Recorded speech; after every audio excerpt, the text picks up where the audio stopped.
Perjanjian Baru.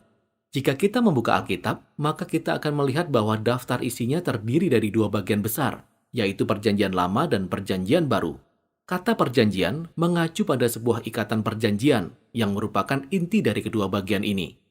Kedua bagian ini menceritakan sebuah kisah yang sangat hebat dan berliku-liku tentang ikatan perjanjian antara Allah dengan bangsa Israel dan segenap umat manusia. Perjanjian Lama yang disebut sebagai Tanakh dalam tradisi Yahudi merupakan kumpulan dari gulungan 39 tulisan orang Israel yang dikerjakan dalam kurun waktu lebih dari 1000 tahun.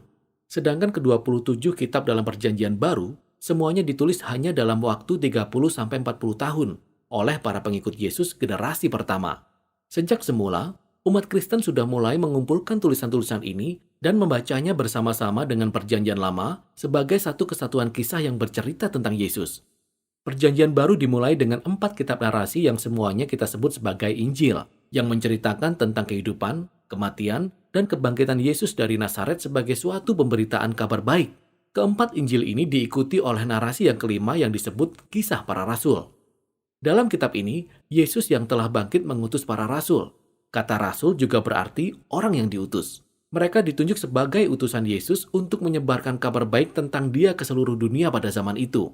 Setelah itu, Kisah Para Rasul dilanjutkan dengan kumpulan surat-surat dari para rasul, yang ditulis untuk memberi pengajaran dan pedoman bagi para pengikut Yesus dalam komunitas setempat yang disebut sebagai jemaat. Ada 13 surat yang berhubungan dengan Rasul Paulus, dan surat-surat ini tidak disusun berdasarkan urutan waktu penulisan, melainkan dari yang terpanjang sampai yang terpendek. Lalu ada surat untuk orang-orang Ibrani yang ditulis oleh teman dekat para rasul, tetapi tidak disebutkan namanya. Setelah itu ada surat dari Yakobus, Yudas, Petrus, dan Yohanes. Dua yang pertama merupakan saudara-saudara Yesus, dan dua berikutnya adalah para pengikutnya yang pertama. Kitab terakhir dalam Perjanjian Baru adalah Kitab Wahyu, sebuah surat yang ditujukan kepada 7 jemaat dan berisikan kata-kata nubuatan yang menjadi tantangan dan penghiburan bagi semua pengikut Yesus. Jadi itulah kitab-kitab dalam Perjanjian Baru. Tetapi apa inti dari semua kitab ini? Dan bagaimana kitab-kitab ini terhubung dengan Perjanjian Lama sehingga bisa menjadi satu kisah yang menyatu? Jadi begini, Alkitab merupakan satu kisah yang panjang dan hebat dengan banyak pergerakan atau babak. Perjanjian Lama menceritakan serangkaian kisah dalam babak pertama yang menjadi dasar bagi kita untuk memahami kisah-kisah selanjutnya. Tema-tema utama dan konflik dalam cerita yang disusun dalam pola-pola tertentu. Kemudian Perjanjian Baru melanjutkan semuanya ini sampai pada puncaknya, yaitu kisah mengenai Yesus. Begini maksudnya, babak pertama bercerita tentang Allah dan seluruh umat manusia. Allah menyediakan sebuah taman yang luar biasa bagi manusia yang diciptakan sebagai mitra Allah untuk berkuasa atas dunia. Namun dalam kebodohannya, manusia tunduk pada godaan si jahat serta memberontak terhadap hikmat Allah, sehingga akhirnya mereka dibuang ke padang belantara, di mana mereka mulai saling membunuh. Mereka membangun kota-kota yang dipenuhi dengan keegoisan manusia dan penindasan, yang berakhir dengan kota Babel yang besar dan jahat. Tetapi Allah mengasihi dunia dan manusia-manusia yang bodoh ini, sehingga Ia memulai rencana untuk menyelamatkan manusia dengan menjanjikan datangnya seorang manusia baru yang akan menghancurkan si jahat yang telah menarik kita ke dalam kebinasaan. Babak berikutnya dalam Alkitab adalah kisah mengenai Allah dan bangsa Israel yang mengembangkan tema dan pola dari babak pertama. Allah memanggil sekelompok manusia baru dari Babel menuju ke sebuah tanah yang luar biasa, Abraham, Sarah, dan orang-orang Israel keturunannya. Allah berjanji bahwa melalui mereka, berkat Allah akan dipulihkan bagi semua bangsa. Tentu inilah manusia baru yang kita tunggu-tunggu. Namun orang-orang Israel kembali memberontak melawan Allah. Mereka membangun kota-kota yang dipenuhi dengan kekerasan yang berakibat pada kehancuran dan pembuangan kembali ke Babel. Tetapi Allah tetap memegang janjinya bahwa manusia baru akan datang dari garis keturunan Abraham. Ia adalah seorang raja dan imam yang nantinya akan menyelamatkan bangsa Israel dan seluruh manusia dari Babel agar berkat Allah dapat dipulihkan bagi seisi dunia. Nah, coba perhatikan. Kedua babak ini disusun menurut pola yang sama. Tetapi babak kedua merupakan versi yang lebih panjang dan lebih kejam dari babak pertama. Dan kedua-duanya memperlihatkan betapa tragisnya kondisi manusia, tetapi juga menyoroti janji Allah yang akan dibahas lebih lanjut di babak berikutnya, yaitu kisah para nabi dan penyair dalam Perjanjian Lama. Para nabi mengingatkan Israel dan bangsa-bangsa lainnya akan kejahatan mereka. Mereka juga memperingatkan bahwa suatu hari nanti Allah sendiri yang akan mendatangkan hari Tuhan dan membebaskan dunianya dari Babel. Ia akan datang melalui seorang imam dan raja yang ia janjikan, yang akan menderita sebagai hamba dan mati bagi dosa-dosa bangsa Israel dan seluruh umat manusia. Tetapi kemudian ia akan dimuliakan sebagai raja atas segala bangsa. Ia akan memanggil orang-orang lainnya untuk meninggalkan Babel dan bergabung dengan umat perjanjian baru, yang bersama-sama dengan Allah akan memerintah atas Yerusalem baru, yang artinya ciptaan yang baru. Jadi perjanjian lama diakhiri dengan mengantisipasi babak baru dalam kisahnya.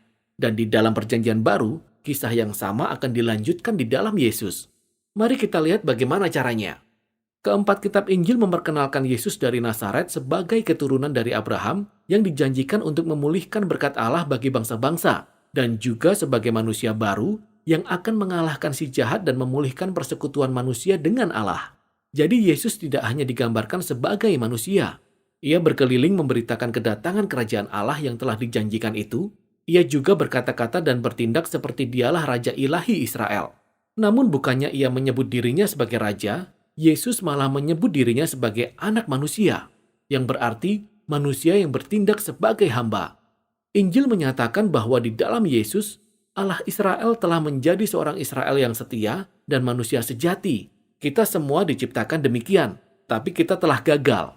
Misi Yesus adalah melawan kuasa roh jahat yang bersembunyi di balik kejahatan manusia yang membawa kita ke dalam keegoisan, kekejaman, dan kematian. Tetapi bagaimana kita bisa mengalahkan kejahatan seperti itu? Injil memberikan jawaban yang mengejutkan, yaitu Yesus mengalahkan kejahatan kita dengan memberi dirinya mati di atas tahtanya yang hina, yaitu kayu salib. Ia mati karena kejahatan dan dosa umat manusia. Di atas saliblah Yesus menjalani apa yang ia ajarkan, yaitu anti kekerasan, pengampunan, dan kasih yang penuh pengorbanan yang merupakan kekuatan yang paling dahsyat di alam semesta.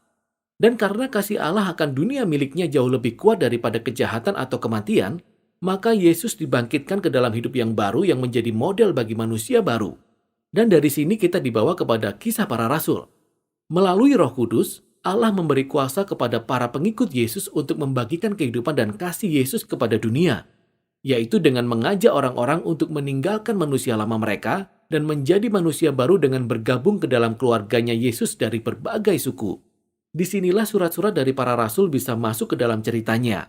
Dalam surat-suratnya, para rasul berbicara kepada jemaat Kristen yang mula-mula, dan mereka menunjukkan bagaimana kabar baik tentang Yesus Sang Raja yang telah bangkit itu telah mengubah sejarah dan seharusnya juga membawa perubahan dalam setiap bagian dari kehidupan kita.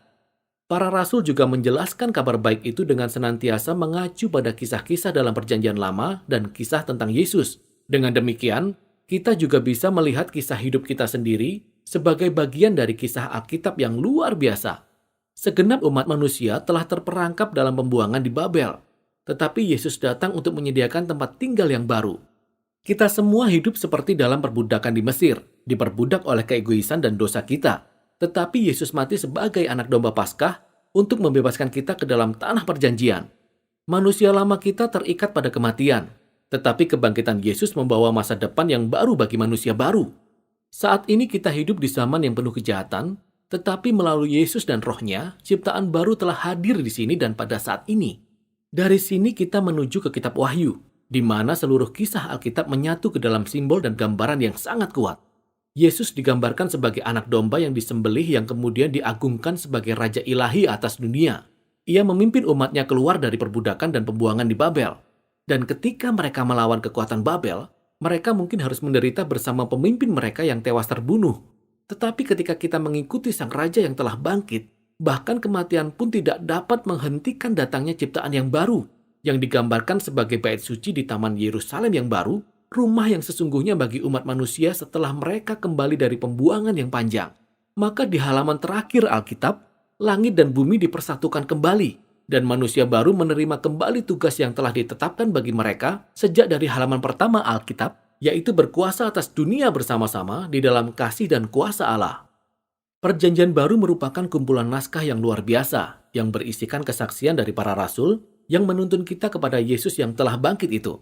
Dan melalui Roh Allah, perkataan manusia ini telah menjadi firman Allah yang memberikan pengharapan sejak abad pertama hingga abad ke-21. Setiap kitab menunjukkan bagaimana Allah, melalui Yesus dan Roh-Nya, menuntun kita kepada tujuan akhir dari dunia ini di dalam ciptaan yang baru. Dengan demikian, akhir dari kisah ini sebenarnya merupakan awal dari kisah baru yang belum diceritakan. Dan itulah inti dari perjanjian baru.